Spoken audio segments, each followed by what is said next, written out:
lifestyle coverage in Bakersfield and Kern County. It's the easiest way to stay up to date on all things local while on the go. Read it on your smartphone or tablet. Download now by searching Bakersfield Californian in the Apple, Google, and Amazon app stores.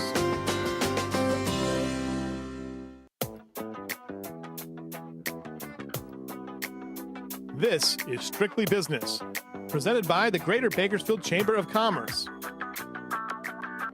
Sponsored in part by the law offices of Young Wooldridge, San Joaquin Community Hospital. Good morning and welcome to Strictly Business for Monday, February the 9th, 2015. I'm Nathan Ollie, Government Affairs Manager for the Greater Bakersfield Chamber of Commerce. And on today's show, Kevin Bartl of the Bakersfield Condors will discuss the news of an AHL franchise coming to Bakersfield this fall and the impact of that move on the community.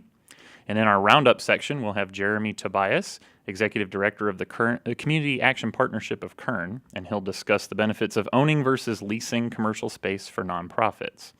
Then later in the show, Louis Amistoy of the Bakersfield Californian will join us to chat about interactive media and how it can help you enhance your business. And we'll also have Jim Luff, CEO of the Limousine Scene. But first, let's take a look at what's in the news. The CSU system has granted students a vote on new success fees and then okays an unrelated fee. After facing criticisms over campus success fees, the California State University Board of Trustees recently adopted a requirement that students vote to approve new charges. The unanimously approved policy will require that any new success fees be approved by a student vote of the campus president and the CSU chancellor, with additional consultation if any of the money goes to direct instruction. Students will also be able to rescind new fees after 6 years. Current success fees will be retained and eligible for reconsideration in 2021. In health news, California declares electronic cigarettes a health threat.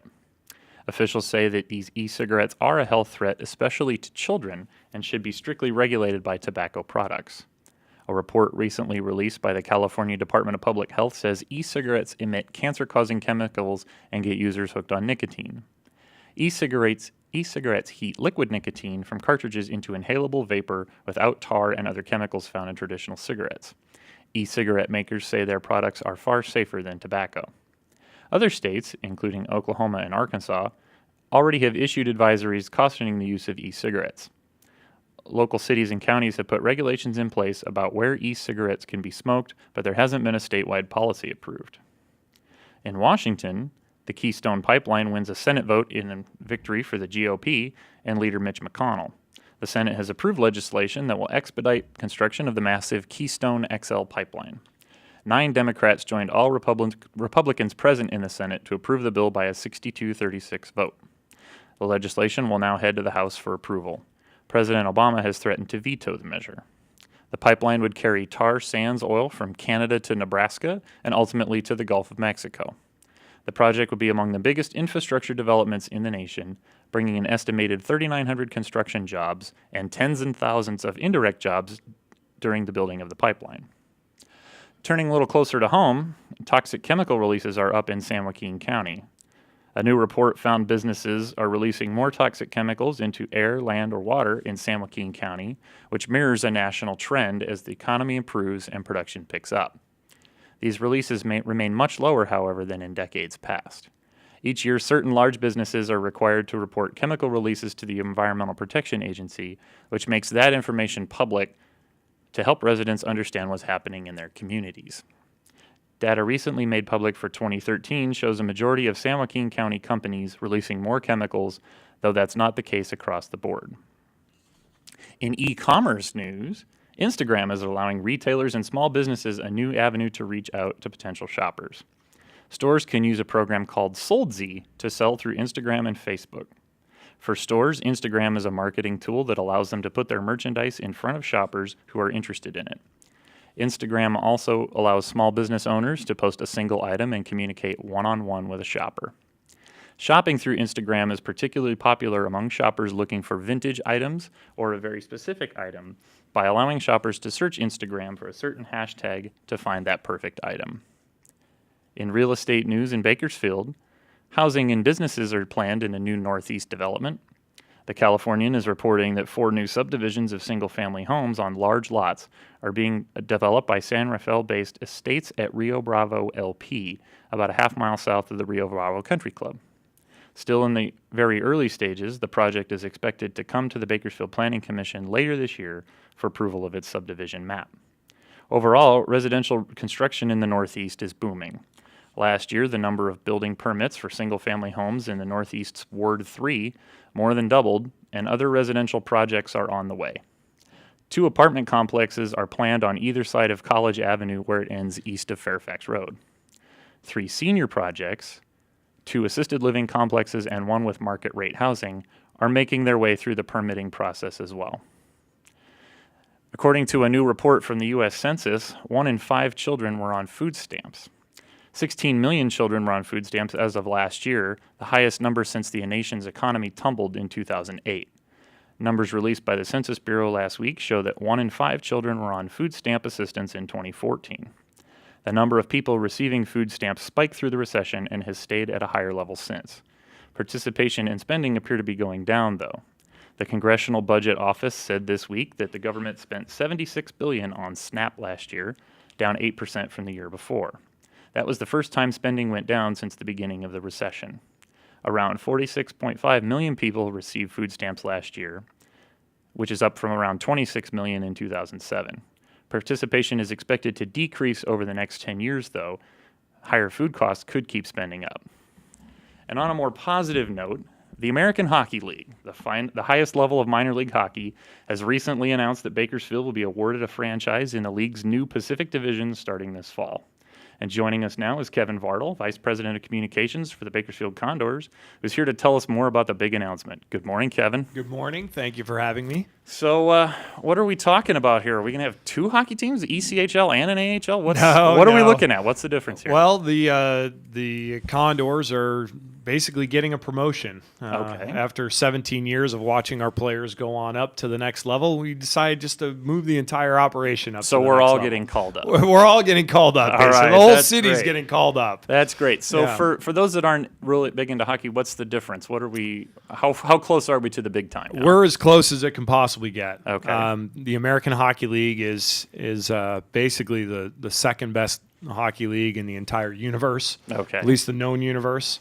88% of all the players in the NHL have played in the American Hockey League, including 19 of the Los Angeles Kings that were on their most recent championship. So, it's a big deal. It's a big deal for the city to be one step away from the show like this. And I think it's a feather in our cap as an organization for the things that we've done, and that includes the fans for our support that we've gotten from the fans, over nearly 2 decades. So what kind of changes can we expect? Things going to look a little different at the arena? What are we looking at? Yeah, a lot of the things that will change are going to be behind the scenes type of stuff. We're still kind of working through the process of analyzing, what we need to do to, be an organization capable of giving the players that are coming what they need to move up to the big show. We need everything to continue as far as the fans and our corporate partners, and maybe even a little bit more on that end to guarantee that we're able to keep this going throughout the years. But is it still going to be the Bakersfield Condors? I got a ton of jerseys, and they're all going to be obsolete. What's the deal with the name? Well, okay, so I guess we've gone through a process here over the last week. Basically, if there ever was going to be a time to change the name, right, now would be the time to do it. We're putting a fresh coat of paint on this whole thing, so it's possible. I will say we've had a large number of people emailing us, submitting their names, saying keep it the Condors. Okay. Which would only make sense, but again, our parent team is the Oilers. They're an oil-based community up there in Alberta. We're an oil-based community, right, so we kind of thought, let's throw it out there. Let's throw the line in the water and see what we can reel in. Okay. And all of you will remain, I guess, for the most part. In Yeah. Bakersfield? Well, one of the big questions that we've gotten throughout this whole process was, the front office and the operation. And I just want to clarify, because there are the reports out there that the ECHL team from Bakersfield is shifting to the East Coast to Norfolk, Virginia.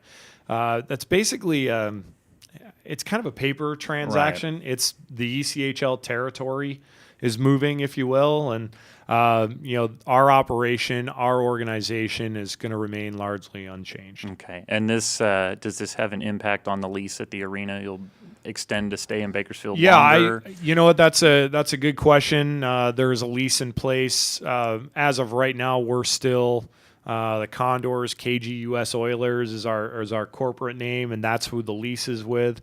So there might be some fine print to kind of hammer out in that regards, but for the most part, we're moving forward status quo. And I know you guys keep track of the impact that having the Condors and other minor league teams in town has on the economy.